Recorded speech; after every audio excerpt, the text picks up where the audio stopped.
This week, I present you with Chapter 3 of The Fixer. The Fixer audiobook has now been out for a couple of weeks. I have posted the first couple of chapters online in a variety of different places. So, if you haven't yet had an opportunity to check it out, now is your chance. The Fixer features Kirk Hoffman, and he is an attorney who has assembled a crack team of investigators and other people to help him solve problems for his clients. I hope you enjoy Chapter 3 of The Fixer. 3. I glanced at my watch. Dwayne should show any minute. What else do we know? The victim wasn't just a former lover, Lux said. I haven't confirmed this, but it seems she was also a past business associate. She paused to hold my eye. I haven't done a direct investigation, figuring I'd rely on what we learned in the news, but I can do more. I haven't contacted my sources because, well, there hasn't been time, and I wasn't sure how far we wanted to take this. No direct investigation, I thought. We don't wait for the press to do our work for us. That wasn't like Lux. Any details on how she was killed? I asked, ignoring Lux's passive-aggressive behavior. She could be a stick in the mud when she wanted to be. Most of our clients were likable, allowing my team to feel sympathy for their plight.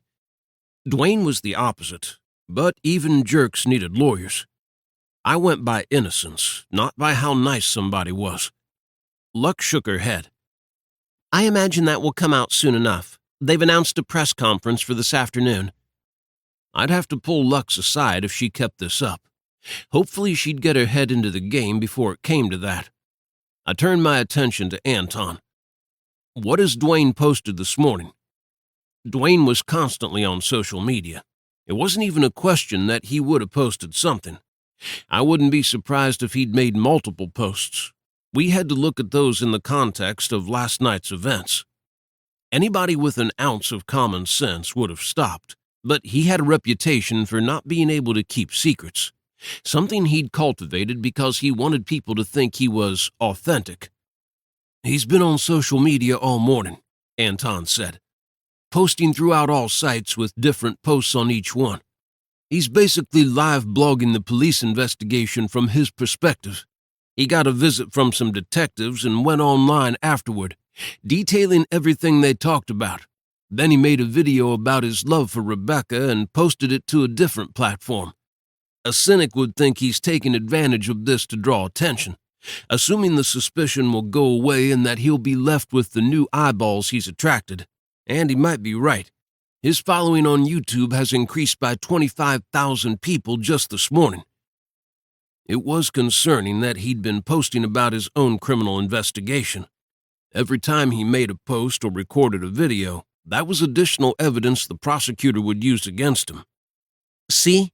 Lux said. He's trying to benefit. Let's not assume motives until we have evidence to back them up. I looked at each member of my team before focusing on Lux. We've aired our initial thoughts. It's time to set aside our bias and put on our professional hats. This would be a good exercise for us. It also seemed my earlier suspicions were correct. Law enforcement had leaked his name even though the investigation was still in the preliminary stages. They were trying to get a step ahead of him. Did Dwayne bait them into doing this? I wondered. He was always luring people into fights online. He'd been sued 3 times for defamation during the last 2 years alone. He settled most of the lawsuits before they'd gotten too far because the evidence was right there in the open. He'd only fought to a verdict in a few of the cases.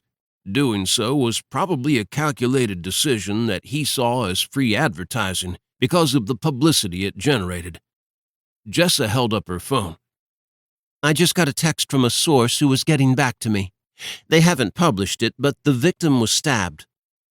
How many times? I asked. At least 3 stab wounds, possibly more. There's something else. Dwayne was spotted at dinner with Rebecca Shuffield earlier in the evening. It wasn't looking good for Dwayne, but I'd withhold judgment and push them to do the same. There's one other thing, Jessa added. Not sure if it relates, but Rebecca was brought up on a drug charge last year in Nevada. She beat it, and rumor says it was Dwayne who funded her defense because she was having money problems. Where did you hear that? Same reporter. She mentioned it when I spoke to her earlier. I didn't ask for the reporter's name because Jessa would refuse to disclose it. She didn't dish on her sources. I'd remind her later to make sure she had it in her encrypted notes so she'd remember who she'd spoken to, but she always insisted she'd remember without doing that. I didn't ever push her for her sources because she could get information that was impossible for me to obtain. Any evidence of that aside from your source? Not that I've seen. Lux seemed surprised by Jessa's report and perhaps even miffed she hadn't found it on her own.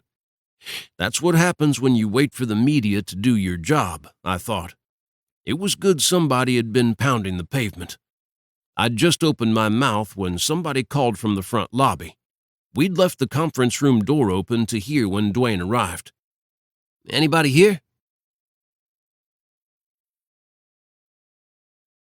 The text of this production is copyrighted by Daniel A. Decker. The production is also copyrighted by Daniel A. Decker.